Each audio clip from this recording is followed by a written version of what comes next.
There's like what we're talking about specialists. Yeah. People that just have that high a level.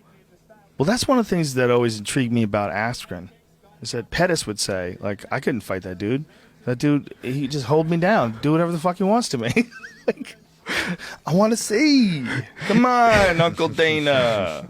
I want to see.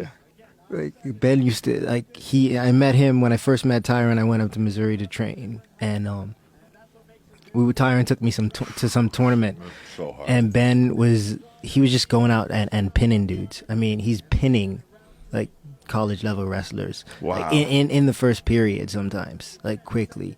Dean says to me the first time he met Ben, or the first time he worked out with Ben, he's like, Ben just asked him, he goes, "Do you know what a sprawl is?" Like he couldn't do anything about what Ben was doing to him. Mm-hmm. So Ben didn't know if he knew how to sprawl.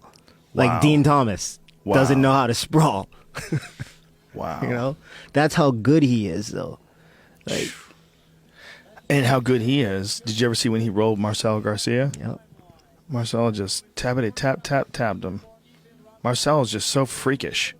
You know, his jiu-jitsu, especially in his prime, so Yep. freakish. Marcelo's a beast, too. Yeah. I was in Brazil when he emerged on the scene in 2003 when he fought Shaolin and choked him out. He got his back, and then in the rolling and spinning, he put him to sleep. Like as Shaolin was trying to defend, he was getting his back, and I believe he got him from the side. I think he wound up like rear naked choking him from the side, and that's how he put him to sleep. But it was just Shaolin refusing to tap because nobody even knew who Marcelo was back then. And that was like one of his most impressive, like early on victories. Like that to this day is one of my all-time favorite submission victories that I've ever seen anybody perform, because it was just so explosive and fast and final. Put him to sleep. It's very rare you see a high-level guy like Shaolin Ribeiro get put to sleep. You know. And that was the first time we'd ever seen Marcelo. Shaolin was one of those guys, too. Like, when he came to MMA, he was one of those dangerous guys. Oh, yeah. Super high-level grappler. Yeah. I mean, and this was Abu Dhabi 2003. Jamie, see if you can find that. Marcelo Garcia versus Shaolin. It's not a fast fight. I mean, it's not a long fight at all. I should say match. Fighters get mad. Jiu-jitsu guys call it fights.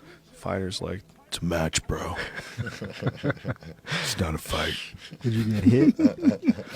But a boxing match is a fight, too. Isn't that a fight? Here it is. It's So he a takes fight, his though. back. Look at It's this. a fight. You get hit. That's a fight. This is a match.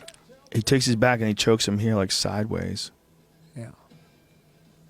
And that's it. He put him to sleep.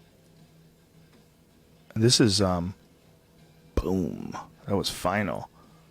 This was, nobody knew who Marcelo Garcia was. Yep. Everybody knew who Shaolin was. You know. But I remember that hearing about his name right after that, seeing that video. Yeah. I remember. Yeah. that. Play that shit again, Jamie. It was crazy. Do it like, right from there. And the thing about Marcelo was that arm drag to the back was just so unstoppable. So unstoppable. He would get to that position, man. It was just so tight. Look at this. He's essentially one hook, and he's like on top on the side. Wow. And he's got him spun around and flattened out. Chest to back. Yeah. He was chest to back, and he stopped him from rolling out of it perfectly. It was just death. Like the way he's spinning and trying to resolve he never it. releases that chest to back. No, never. His squeeze is something else, man. Woof. That is one of my all-time favorite submission victories. But just because of the finality to it, but also the fucking ruthlessness of his technique. Yeah. He had both things going on. It was like he had an incredible technique and aggression and perfect timing and perfect positioning. Fuck. That's amazing. And again, Shaolin, he did it to a beast. You know, it wasn't like to some regular person. He was an American top team for a while, and it sucks because like all my training partners beat me up. 'Cause I'm training with Marcelo. He's training for an MMA fight over in Japan, and I'm training for a fight. And we're going, and I'm keeping it standing. I'm defending takedowns. I'm winning the round.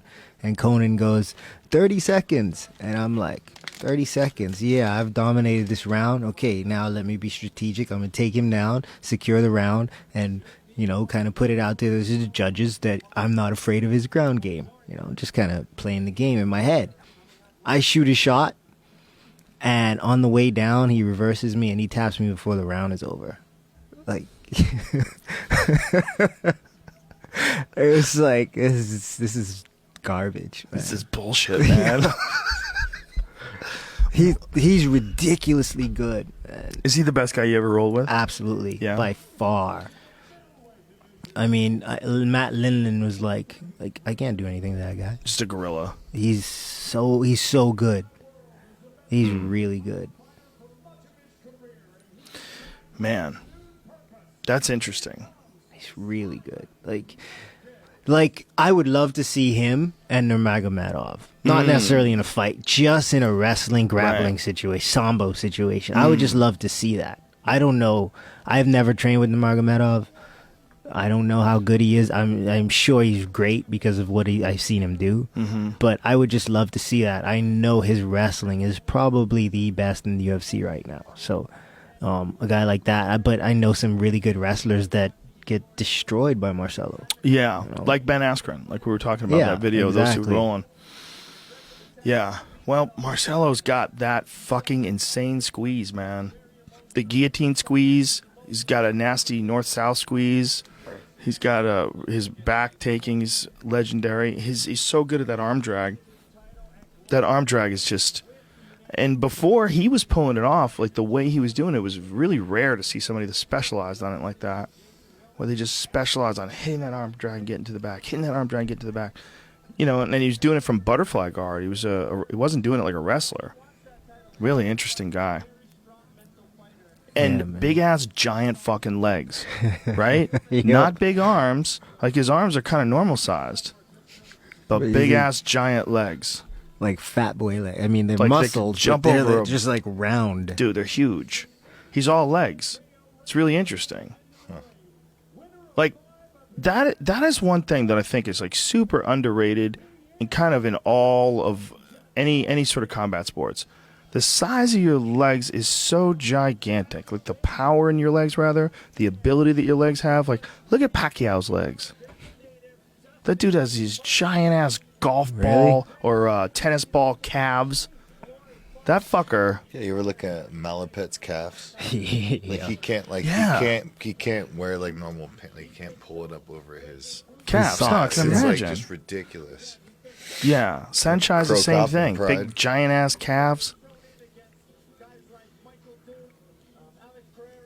Like, if you go back and think about Tyson, one of the things about Tyson that was so Yeah, fucking yeah. impressive is his legs. Yeah. He would leap at you and throw bombs at the same time. And they're just coming up from the ground. Wham! I mean, there's so much horsepower behind that. And a lot of that was coming up through those giant ass fucking legs. You know, really interesting when you think about it That from dude looks Marcelo, like Dustin though. Poirier. Which guy? Guy in the audience? Yeah. When you think about it with Marcelo, what's interesting is he's securing you with those legs.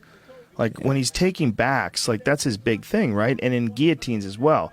He's using that incredible leg power to secure you. To secure you and to get you controlled by those legs. Yeah. Like, you see the way he controls Shaolin on the ground at the end of it? He's just smushing everything.